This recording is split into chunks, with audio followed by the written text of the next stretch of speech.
Hi, my name is Sadman Binzaman. This is EL6303, assignment 5, question number 2.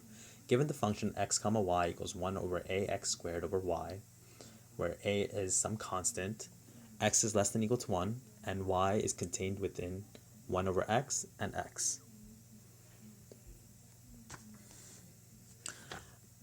This inequality, 1 over x being less than y being less than x, tells us that the graph is contained between the functions y equals 1 over x and y equals x. Part 1 of the question asks us to draw the non-zero definition region of f, the function of x comma y. We have our axes, the y on the horizontal and x on the vertical. We know that we're only interested when x-axis is less than or equal to 1. So we marked our 1, and we're only interested in everything that is to the right of that. Likewise, for the y, we're only interested when, we're only interested when the graph is contained between the functions of y equals 1 over x and y equals x. So we sketch our two functions. Y equals x is this diagonal line, and y equals 1 over x is this sketch right here. And we are only interested in everything that is contained within it. So the shaded region is our non-zero definition region of the function of x of y. Part 2 of the question asks us to find a so that the function x of y is a valid joint density function. To be considered a valid joint density function, the double integral of the function x comma y dx dy has to equal 1. Note that the first integral represents the change from curve to curve, from y equals 1 over x to y equals x. So the integral from 1 to infinity times the integral of 1 over x to x, 1 over ax squared y dy dx equals 1. 1 over a is a constant, we can bring that out. So 1 over a times the integral from 1 to infinity times dx over x squared times the integral from 1 over x to x dy over y equals 1. We can evaluate this part right here, this integral, which equals 1 over a times the integral from 1 to infinity of dxx, which equals the natural log of y from 1 over x to x equals 1. I solved the natural log of y from 1 over x over here, which equals the natural log of x minus the natural log of 1 over x, which equals the natural log of x divided by 1 over x, which equals the natural log of x squared, which equals 2 ln x. We can plug that 2 ln x back here, and we have 1 over a equals the integral from 1 to infinity of 2 natural log of x over x dx equals 1. We can bring our 1 over a to the other side, where we get the integral from 1 to infinity of natural log of x over x dx equals a over 2.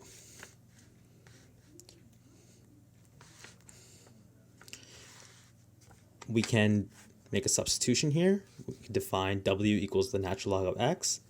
Dw would equal 1 over x times dx.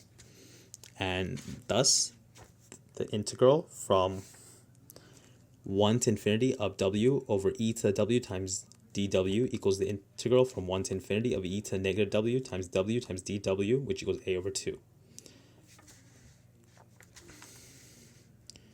For the integrand w over ew, we integrate by parts, where the integral of u times dv equals uv minus the integral of v times du, where u equals w, du equals dw, dv equals e to negative w times dw, and v equals negative e to negative w.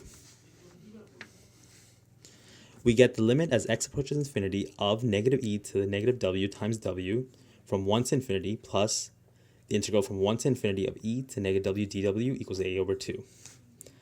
This cancels out, equals 0, so we're only interested in the integral from 1 to infinity.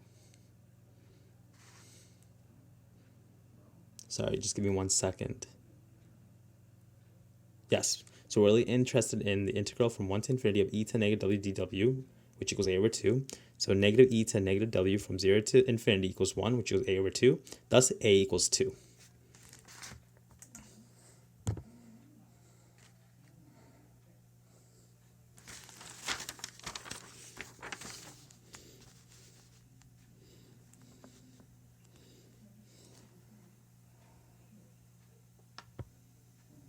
Part 3 of the question asks us to find and draw the marginal density functions f of x and f of y.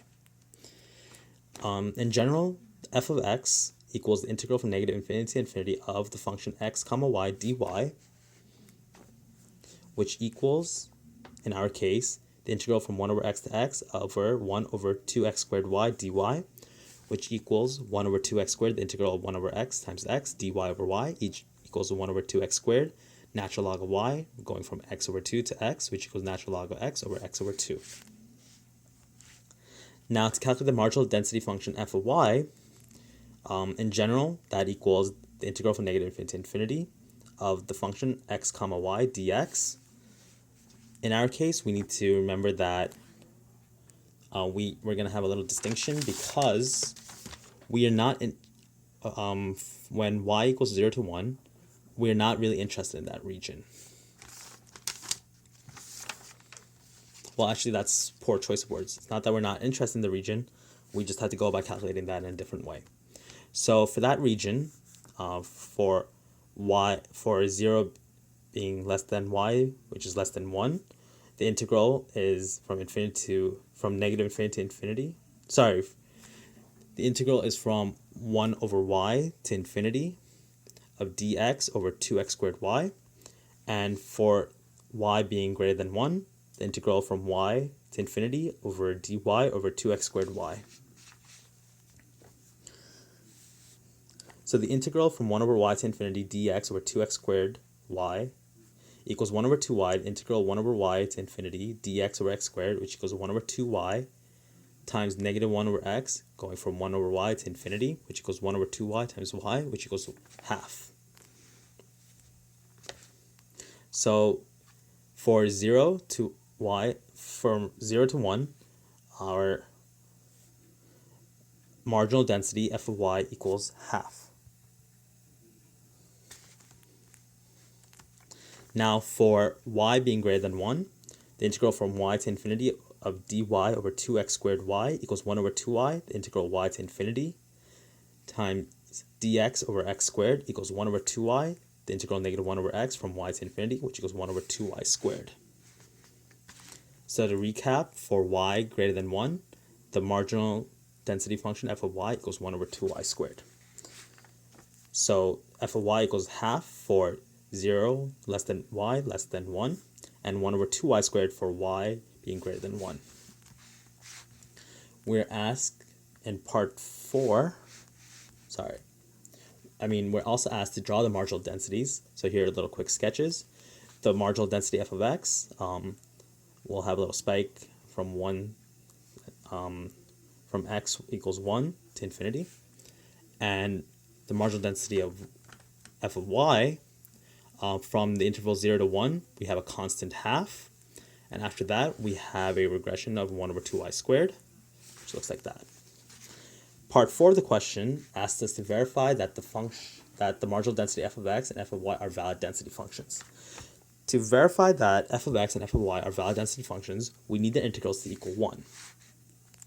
So in general, I'm going to be showing that simultaneously. The, f of x, which equals the integral from negative infinity to infinity of natural log of x over x squared dx, should equal 1. And f of y, which equals, in our case, the integral from 0 to 1 over 1/2 dy plus the integral from 1 to infinity of dy over 2y squared should equal 1. F of x equals the integral from 1 to infinity of natural log of x over x squared, which does equal 1. That's a little algebra right there, which I did not show. And on the other side, which is a little bit more interesting, the integral of a constant gives us our 1/2 plus 1/2 negative 1 over y, ranging from 1 to infinity, which equals 1/2 plus 1/2, which equals 1. Thus proving that both f of x and f of y are both valid density functions.